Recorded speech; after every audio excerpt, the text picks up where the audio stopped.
देना चाहते हैं वो ये कि केवल हम आसन पे बैठ करके जो मंत्र जप कर लेते हैं उसके बाद हम अपनी साधना की इतिश्री मान लेते हैं और अपने दैनिक जीवन को और साधना को दो अलग अलग भागों में विभक्त कर देते हैं।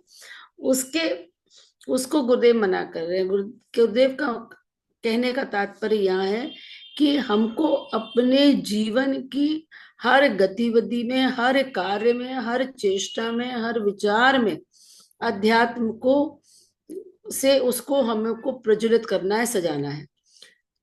जब कोई कृषक, बस ये आगे जो कल जो पैराग्राफ पढ़ा था लास्ट में, उसका जो मैसेज था वो ये था कि हर कार्य को हमको ईश्वर को समर्पित करके करना है, समर्पण के भाव से करना है, लोक सेवा समझ के करना है और परमार्थ के भाव से करना है। गुरुदेव लिख रहे हैं कि जब कोई कृषक लू धूप की परवाह किए बिना हल चलाता है तब वह साधना ही तो करता है। बस दृष्टिकोण का अंतर है। वो ये मान ले कि मैं ये अपना जीविकोपार्जन ना करके लोगों का पेट भरने के लिए अन्न उगा रहा हूं, तो ये उसका परमार्थ हो गया। जैसे कल डॉक्टर साहब ने उदाहरण दिया था कि 3 मजदूर मंदिर के लिए पत्थर तोड़ रहे थे। एक कह रहा था कि पेटी पे पापी पेट का सवाल है, दूसरा कह रहा था कि परिवार को पालना, और तीसरा उसको ईश्वर का कार्य, ईश्वर का मंदिर बनाने के लिए कर रहा था। तीनों एक ही काम कर रहे थे, तीनों को एक ही पैसा मिल रहा था, लेकिन दृष्टिकोण अलग अलग था।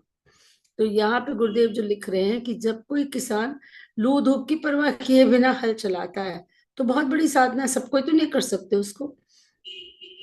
जरूरत तो बस इतनी है कि उसके कर्म को आत्म केंद्रित ना होने, वो ये ना माने कि मैं अपने लिए कर रहा हूं, ना होने देकर लोक मंगल के पवित्र भाव से संपुष्ट किया जाए, ताकि उसका वही कर्म स्व के साथ पर के लिए होकर उसमें भाव शुद्धि की भावना बढ़ दे और उसको आध्यात्मिक दीप्ति प्रदान कर दे। बात भी सही है, अगर किसान हमारा अन्न ना उगाए तो क्या हमें अन्न मिल सकता है? पर उसके अंदर ये भाव आ जाना चाहिए कि ये मैं परमार्थ के लिए कर रहा हूं, मैं बाकी लोगों के लिए इसको कर रहा हूं। मशीन के साथ जूझते पसीने से लथपथ श्रमिक का कर्म किस साधना से कम है? उसे साधना का पवित्र पद देने के लिए उसके साथ लोकहित का भाव जोड़ दिया जाए और वही उसके लिए आध्यात्मिक धर्म बन जाएगा। व्यापारी के धृति साध्य कर्म को यदि अनुचित मुनाफा कमाने के दूषण से मुक्त कर दिया जाए, गुरुदेव ने ये कई जगह ये बात लिखी हुई है अपने साहित्य में कि व्यापार बुरा नहीं है, मुनाफा भी बुरा नहीं है, लेकिन अनुचित मुनाफा गलत है। तो अगर व्यापार को के अंदर अनुचित मुनाफा कमाने का जो दुर्गुण है, जो दोष है, उसे मुक्त कर दिया जाए तो वही स्व में पर की साधना का पुनीत कर्म बन जाएगा। तात्पर्य यह है कि साधना कोई ऊपर की ओढ़ी जाने वाली, अपने और दूसरों को प्रवंचित करने वाली राम नामी चादर ना बने, तो उसकी सहजता जीवन में व्यवहार्य हो सकेगी। यही उसके लिए सच्ची साधना है। तो ये नहीं है कि वही बात कि वो ऐसी नहीं है कि हम उसको अपने जीवन से एक बस उसको ढाक लें, एक चादर की तरह ओढ़ लें। मतलब हमारा जीवन और साधना अलग अलग नहीं है, वो एक अंतरंग हिस्सा है जीवन जीने का। और वो सहजता से जब हर कार्य में हमारे सम्मिलित हो जाता है तो वो सच्ची साधना होती है। जैसे कल संत कबीर का उदाहरण इसी पुस्तक में आया था और डॉक्टर साहब ने भी दिया था कि हर कार्य सहज भाव से जब होता है और ईश्वर को समर्पित होता है, चले तो ईश्वर की परिक्रमा, भोजन तो हम प्रसाद लगा रहे हैं, जो कुछ भी कर रहे हैं उसमें उन्हीं की इच्छा, उन्हीं के लिए करने का भाव रखें और इस पूरे संसार को हम ईश्वर को ही देखें संसार में, क्योंकि खटखट वासी है भगवान, हर प्राणी के अंदर है। जब प्राणी मात्र के अंदर हमको ईश्वरीय तत्व होने का भाव जागृत हो जाता है तब वो असली अध्यात्म है और वही सच्ची साधना है। साधना के प्रयोजन। ये खूब अच्छी तरह समझ लेने की बात है कि साधना का पारंपरिक रूप आधुनिक जीवन के संदर्भ में निरुपयोगी बन गया है। उस पुरानी परिभाषा में आज की पीढ़ी के लिए कोई आकर्षण नहीं। बीज बोने के लिए खेत को जोतना पड़ता है, दीवार खड़ी करने के लिए पहले नींव खोदी जाती है। साधना के यही दो प्रयोजन है, एक संचित कुसंस्कारों का उन्मूलन, दूसरे सत प्रवृत्तियों की सुदृढ़ संभावना। इसे और सरल भाषा में यूं कहा जा सकता है कि अवरोधों को हटाना और सहायक साधनों को बढ़ाना। सिंपल शब्दों में कहे तो गुरुदेव ये कह रहे हैं कि साधना के दो ही प्रयोजन है कि एक तो हमारे अंदर जो मलिनता की चादर है, जो कषाय कलमश दोष दुर्गुण की एक परत चढ़ गई है, उसको हटाना है, और सत प्रवृत्तियों को की अभिवर्धन का को बढ़ाना है एक तरह से। इसे और सरल भाषा में यूं कहा जा सकता है कि अवरोधों को हटाना। हाँ, उन्नति के मार्ग में अगर आध्यात्मिक उन्नति की बात करें तो सामने आने वाले अवरोधों को हटाना है और सहायक साधनों को बढ़ाना है, जिससे कि उन्नति तेजी से हो सके। साधना माली के समान कठोर कर्तव्य जैसी होती है। माली पौधों को खाद पानी देता है, रखवाली करता है, फलने फूलने की स्थिति तक पहुंचाने के लिए निरंतर प्रयत्न करता है। इतने पर भी समय समय पर काट चाट करने में चूकता नहीं। यदि वे मोहग्रस्त मन स्थिति बना ले तो फिर पौधों के नीचे खरपतवार को निराना उखाड़ना और छितराई टहनियों की काट छाट कर सकना उसके लिए संभव ना होगा। यह मोहग्रस्तता उसे माली के पवित्र कर्तव्य से च्युत कर देगी और उसके प्रिय उद्यान का विकास ही रुक जाएगा। साधना कठिन होती है क्योंकि हमें अपनी ही कमियों का अध्ययन करना होता है, फिर उनके उन्मूलन के लिए प्रयास पुरुषार्थ करना होता है। हम ही कपड़ा हम ही धोबी और हम ही रंगरेज होते हैं। साधना कठिन क्यों है? क्योंकि इसमें हमें निष्पक्ष होना पड़ेगा, हमको एक दृष्टा भाव रखना पड़ेगा, हमको अपने ही कमियों का, अपने ही दोषों का, अपने ही दुर्गुणों की डायग्नोसिस करनी पड़ेगी, उनको पहचानना पड़ेगा और फिर उनको दूर करने का जो पुरुषार्थ है, जो एक कठिन कार्य है, वो करना पड़ेगा। उसके लिए मेहनत करनी पड़ेगी कि उन दोष दुर्गुणों को जिसको हम जान जाते हैं उसको हम अपने आप से दूर करने का प्रयास करें। और ये काम सहजता से गायत्री मंत्र की साधना के साथ होता है। गायत्री मंत्र की साधना जो आपके अंदर सद्बुद्धि को, विवेक को, आपके अंदर रितंभरा प्रज्ञा को जागृत करती है, वो उसके आपको एक अंतर्दृष्टि भी देती है, वो आपको एक जागृति देती है, वो साधारण शब्दों में कहते हैं क्लैरिटी देती है कि आप बहुत ही निष्पक्ष भाव से अपने अंदर की कमियों को देख पाते हैं। और जब देख पाते हैं तो फिर जिस दिन आपने देख लिया तो समझ लीजिए उसी दिन से उनको दूर करने की जो आपके प्रयास हैं वो भी आरंभ हो जाते हैं। क्योंकि जब तक हमारे आंखों पे ये आवरण रहता है कि हम अपनी कमी नहीं देख पाते, दूसरों की तो देख लेते हैं बहुत आसानी से, लेकिन अपने जो हमारे अंदर खरपतवार की तरह हमारे दुर्गुण बढ़ते रहते हैं, तो उनको हम उखाड़ने की बात तो दूर, पहले तो हम उनको देखें, और जब देख लेते हैं तो उसको हटाना फिर आसान हो जाता है। तो यह गुरुदेव कह रहे हैं कि हम ही कपड़ा है, हम ही धोबी हैं। तो हम ही कपड़ा है, खुद ही हमको अपने जो गंदगी जम गई है उसको धोबी की तरह पटक पटक करके धोना है, और फिर उसमें नया रंग मिला करके उसको नया रूप रंग देना है, अपने व्यक्तित्व को इस तरह से संवारना है। ये स्थिति साधक के लिए कठोर होती है। ये कार्य हम अपने नियमित जीवन, व्यवसाय अथवा उद्योगों में कर सकते हैं। आप अध्यापक हैं, अब इसको गुरुदेव ये बता रहे हैं कि हम जो कार्य करते हैं उसमें इसको कैसे अपनाएं।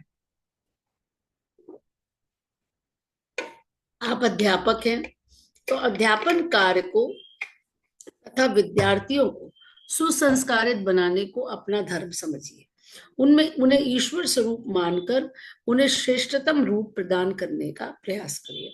जितनी भी टीचर्स आती है मेरे पास, मैं गुरुदेव की यही बात उनको बताती हूँ, जो भी बच्चों के साथ कार्य करते हैं, कि आप जो है हमारे गुरुदेव की पुस्तकें पढ़िए, और जो खास तौर से विद्यार्थियों के लिए है, और आप थोड़े समय समय पे विद्यार्थियों को गढ़ सकते हैं, विद्यार्थियों को मार्गदर्शन दे सकते हैं।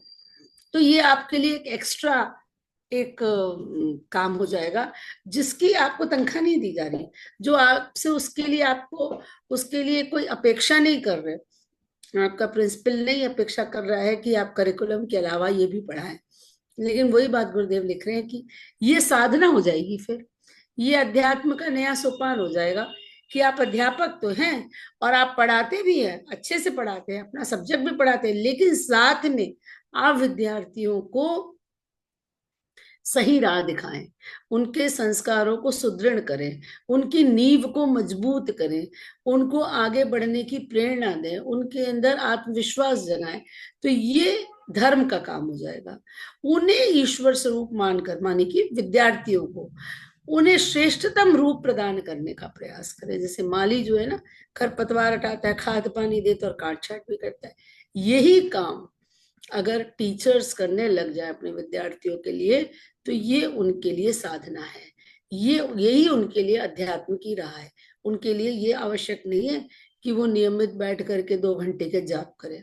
वो करेंगे तो आत्म कल्याण होगा, जो भी उनके पास समय है, लेकिन जो टाइम उनको दिया गया है बच्चों के लिए, उसमें वो अन्य काम ना करें। जैसे आप पुराने समय में अगर आप स्कूल उसमें गए होंगे, गांव में स्कूलों में, तो टीचर्स या तो बुनाई कर रही हैं या बैठी हैं धूप में, कोई पढ़ाई वढ़ाई नहीं होती थी। अब तो शायद थोड़ा बदल गया है स्वरूप, अब तो बच्चे भी थोड़े जागरूक हो गए हैं, लेकिन गांव में अभी भी स्थिति टीचर्स बताती हैं कि घरों से बुलाना पड़ता है, बच्चों को पढ़ने के लिए भेजते नहीं है माता पिता, ये उन्हें खेत में काम कराने के लिए भेज देते हैं। लेकिन हमारा धर्म क्या है कि हम जो काम हमको दिया गया है वो हम उसको ईमानदारी से करें, कर्तव्य निष्ठा पूरे हम अपनी निभाएं। आज के अनुशासनहीनता भरे वातावरण में जो भी अध्यापक अपने छात्र छात्राओं को सही दिशा देने का प्रयास करते हैं, उनके प्रति समझदार एवं व्यस्क होने पर विद्यार्थी सदैव श्रद्धावनत होते देखे जाते हैं। देखिए, दो टीचर जिसने कभी भी आपको कोई अच्छी बात बताई है उसको आप भूलते नहीं जीवन में।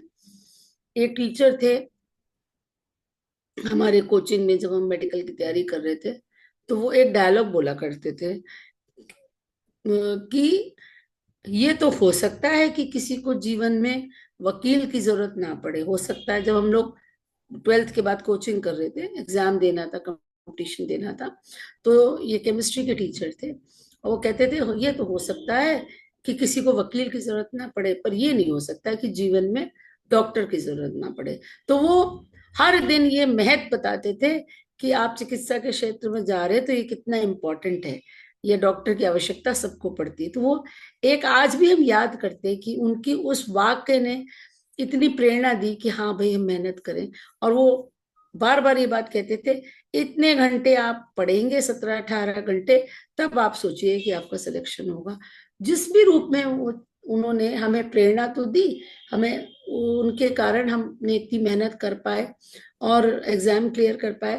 तो यही बात गुरुदेव कह रहे हैं कि जिस भी अध्यापक ने अपने छात्र छात्राओं को मतलब जेन्युइनली अंदर से एक सच्चे भाव के साथ उसको जीवन में मार्गदर्शन दिया या उसके जीवन को ऊंचा उठाने का प्रयास किया, तो उस समय नहीं भले ही उतना समझ में आता हो, लेकिन जब आप बड़े होते हैं तो आप पीछे मुड़ करके देखते हैं तो आप उनके प्रति आप अपना आदर भाव महसूस करते हैं, आप उनके प्रति आपकी श्रद्धा जागृत होती है। तो ये एक अध्यापक का धर्म है। इसी तरह गुरुदेव लिख रहे हैं, आप कर्मचारी हैं तो वेतन लेंगे ही, व्यापारी हैं तो लाभ कमाएंगे ही, पर यह लाभ लोभ से इतने ग्रस्त ना हो जाए कि आपका व्यापार ही जो आपका धर्म है अधर्म बन जाए, यानी कि वो अनीति से कमाई हुई जो संपदा है वो आपके घर में आने लग जाए। ऐसा ना हो जाए। कार्य तो जो कोई करता है, वो पैसा तो एक बाय प्रोडक्ट है, वो तो आप मिलेगा ही जो आप काम कर रहे हैं, लेकिन उसके अंदर भाव क्या है? ग्राहक व्यापारी का इष्ट। ये जो सेंटेंस अभी अभी आपके मुख से निकला, गुरुदेव ने लिखा है, ये हमें इतना गहरा लग रहा है कि जो प्रोफेशन, जो काम ईश्वर ने हमें दिया है वो हमारे लिए धर्म है। कहीं हमारी उसकी मतलब लालच की वजह से वो धर्म अधर्म में ना बदल जाए। बहुत जी। गहरा ग्राहक व्यापारी का इष्ट है। इष्ट को रुष्ट नहीं किया जाता है। इष्ट एकाग्रता एवं निरहंकारिता की अपेक्षा करता है। आपका आत्मीय विनम्र सेवा भावनापूर्ण एवं स्नेह संवेदना स्थित व्यवहार आपके ग्राहक को गदगद कर देगा और वे सदा सदा के लिए आपको अपना समझने लगेगा। रैदास की सेवा भावना, कर्तव्य निष्ठा और मन की एकाग्रता के वशीभूत होकर स्वयं गंगा उनकी कटौती में पहुंचे थे। क्यों? रैदास ने किसी तीर्थ स्थल पर जाकर साधना की थी? क्या उन्होंने कोई जप अनुष्ठान किया था, अथवा माथे पर लंबा सा तिलक, गले में तुलसी रुद्राक्ष की मालाएं और शरीर पर राम नामी चादर सजाई थी? तो उदाहरण के लिए गुरुदेव भक्त रैदास की उदाहरण दे रहे हैं कि उनकी सेवा भावना कर्तव्य निष्ठा और मन की एकाग्रता से गंगा उनकी कटौती में आ गई। पशुओं की खाल के जूते गांठने वाले रैदास ने तो अपने काम को ही धर्म, अपने ग्राहक की संतुष्टि को ही पूजा समझा। जो कुछ किया वह समझ कर किया, ये समझ कर किया कि प्रभु का कार्य कर रहे हैं। उन्होंने अपने कार्य के माध्यम से ही जीवन साधना की थी। क्या किया जाए? अब गुरुदेव बता रहे हैं कि करना क्या है। आवश्यकता इस बात की है कि हम सोचें कि हम जो कार्य करते हैं उसी के द्वारा किस प्रकार जीवन साधना कर सकते हैं। सबसे महत्वपूर्ण है कि जो हम कार्य कर रहे हैं उसके माध्यम से ही हमें ईश्वर की प्राप्ति करनी है। उसी के माध्यम से हमें आध्यात्मिक ऊंचाइयों तक पहुंचना है। उसी के माध्यम से हमें इस जीवन की साधना करते हैं। दुष्कर्मों के प्रभाव तो केवल सत्कर्मों से कटेंगे। कृपया उन पाखंडियों की बातों में ना आइए जो पूजा पत्री, गंगा स्नान अथवा सरल कर्म कांडों की लकीर पीट देने से आपको पापों की निवृत्ति का आश्वासन देते हैं। उनके बहकावे में मत आइए। जितना भारी पाप हो उतना ही वजनदार पुण्य होगा, तभी संतुलन बनेगा। अतः हम जिस पद पर अथवा जिस व्यवसाय में हैं उसी में रहकर अपने स्नेह सद्भाव से पवित्रता पूर्ण वातावरण उत्पन्न करें। माता, इस लाइन को दोबारा समझाइएगा। यहाँ पे जो लिखा था, जितना भारी पाप हो उतना ही वजनदार पुण्य होगा, तभी संतुलन बनेगा, ये गुरुदेव क्यों बता रहे हैं? कहने का मतलब ये है कि बैलेंस अगर करना है ना, तो अपने ही कामों को, अपने ही जो अपनी गलतियों को आपको सत्कर्मों से सुधारना पड़ेगा। कहने का मतलब कि ये जो पूर्व की गलतियां हैं उसका गुरुदेव वो रेफरेंस दे रहे हैं कि हाँ, जितना भारी पाप हो उतना ही वजनदार पुण्य। वैसे जो कर्मफल का सिद्धांत है उसके अनुसार तो ऐसा नहीं होता, नलीफाई नहीं होते कर्म। ये नहीं कि हमने इतने गड़बड़ काम किया अब इतने हम पुण्य काम कर दे तो नलीफाई। पुण्य का अकाउंट अलग होता है, पाप का अकाउंट अलग होता है। पर यहाँ पे गुरुदेव क्या कहना चाह रहे हैं, इसके लिए अगर डॉक्टर साहब हो तो वो इस पर टिप्पणी कर सकते हैं कि जितना भारी पाप हो उतना ही वजनदार पुण्य होगा, तभी संतुलन बनेगा। डॉक्टर साहब है क्या? है? हाँ, बताइए। जो भैया कह रहे हैं वो, हेलो। आवाज आ रही है सब? आ रही है, हाँ, आवाज आ रही है। हाँ, परम पूज्य गुरुदेव कह रहे हैं कि जितना भारी पुण्य आप करेंगे वो उतने ही भारी पाप को नलीफाई कर पाएगा। आप अगर मान लीजिए पूर्व जन्मों में कोई हम पाप कर चुके हैं तो उसको नलीफाई करने के लिए हमें उतना ही भारी पुण्य करना पड़ेगा। लेकिन उसके लिए किसी कर्मकांड अथवा रुद्राक्ष की माला या चंदन की माला लेने की जरूरत नहीं है। आप अपने कर्म को ही धर्म बना दें, ये कहना चाहते हैं गुरुदेव। बिल्कुल, ये बात स्पष्टता से समझ में आ गई, लेकिन अभी माता ने हाँ, जैसे जिक्र करा, वो भी हाँ, गुरुदेव के ही वाक्यों से मतलब हम लोगों ने अभी हाँ, तक। गुरुदेव का कहना है, वो गुरुदेव कहते हैं, गुरुदेव ने अपने बारे में भी कहा है कि हमें जो कुछ भी मिला है वो किसी का अनुदान नहीं है, हमने उसको कमाया है। पूज्य गुरुदेव का कहना ये है कि गुरुदेव को जितनी शक्तियां और सिद्धियां मिली हैं वो उन्होंने मेहनत करके कमाई हैं, उन्होंने साधना की है, किसी देवता का अनुदान वरदान नहीं है। गायत्री माता सबको नहीं पकड़ा देती उसी तरह की सिद्धियां जो परम पूज्य गुरुदेव के पास है। जो साधना करेगा उसको सिद्धि मिलेगी, साधना से सिद्धि का सिद्धांत है। वही बात गुरुदेव कहते हैं। जैसे अजामिल के लिए एक कहानी है सनातन धर्म में, कि अजामिल नाम का एक बड़ा पापी दुराचारी व्यक्ति था। उसने अपने बेटे का नाम नारायण रख दिया, और अंत समय में उसे अपने बेटे से बहुत प्रेम था, तो जब उसका अंत समय आया तो अपने बेटे को याद करने लगा, नारायण नारायण। लेकिन सनातन धर्म में यह है कि नारायण शब्द कहते ही विष्णु के दूत उसको लेने आ गए। यम दूतों को उन्होंने हटाया, उन्होंने कहा ये क्या करते हैं आप, इसने तो नारायण नारायण कहा। तो परम पूज्य गुरुदेव इस कहानी के लिए कहते हैं, अगर हिंदू धर्म में ये जो कहानी है अजामिल की, अगर इसी तरह से न्याय होता है तो मैं ऐसे धर्म को मानने से इनकार करता हूं। मुझे नहीं जाना किसी स्वर्ग जहां पे केवल नारायण नारायण कहने से स्वर्ग मिल जाता हो। आप जब तक कर्म अच्छे नहीं करेंगे, आप अपने पापों को नलीफाई नहीं करेंगे, साधना से ही चाहे करें चाहे किसी भी चीज से करें, तब तक आप पुण्य के अधिकारी नहीं हो सकते। जितना भारी पाप उतना ही वजनदार पुण्य होगा, तभी संतुलन बनेगा। बात सही कह रहे हैं। अतः हम जिस पद पर अथवा जिस व्यवसाय में हैं उसी में रहकर अपने स्नेह सद्भाव से पवित्रतापूर्ण वातावरण उत्पन्न करें। यह एक ऐसा वातावरण होगा जिससे आकृष्ट होकर न केवल व्यक्ति आपके पास आने के लिए उत्सुक होंगे, वरन आपको आत्मोत्थान का अवसर भी मिल सकेगा। इस प्रकार लौकिक एवं आध्यात्मिक दोनों ही लाभ एक साथ हस्तगत हो सकेंगे। हाँ, ये सही है कि गायत्री मंत्र से हमारे पाप काफी हद तक नलीफाई हो जाते हैं। गायत्री मंत्र में जो शब्द आता है भर्गो, भर्गो जो है वो सूर्य के भर्ग की ओर इशारा करता है। भर्ग अर्थात उसका जो वो भाग है, पाप नाशक भाग है देवत्व का, सूर्य देवता का या गायत्री माता का जो पाप नाशक प्रक्रिया है, वो हमारे पूर्व जन्मों के इस जन्म के सभी पापों को इस तरह से जला करके नष्ट कर देती है। जैसे आप मक्के के बीज को बोएं तो मक्के के बीज से पेड़ निकलेगा, अर्थात जो पाप हमने किए हैं अगर हम कोई साधना ना करें तो वो समय आने पे पक करके और फल देंगे और हमें उसके पाप का फल भोगना पड़ेगा। लेकिन जैसे मक्के के बीज को भून दें, पका दें, तो वो पॉपकॉर्न बन जाएगा और फिर उसमें बीज बन करके पेड़ बनाने की क्षमता खत्म हो जाएगी।